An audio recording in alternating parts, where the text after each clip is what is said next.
Breaking news Deodar railway bridge પર આગની ઘટના। દિયોદર હાઈવે આવેલ બ્રિજ પર ગાડીમાં લાગી આગ। ગાડીમાં સવાર 2 લોકોનો આબાદ બચાવ। ગાડીમાં શોર્ટ સર્કિટના કારણે લાગી આગ। આગ લાગતા ગાડી બળીને ખાખ।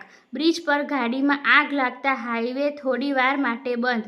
હાઈવે પર આગ લાગતા અફડાતફડીનો માહોલ।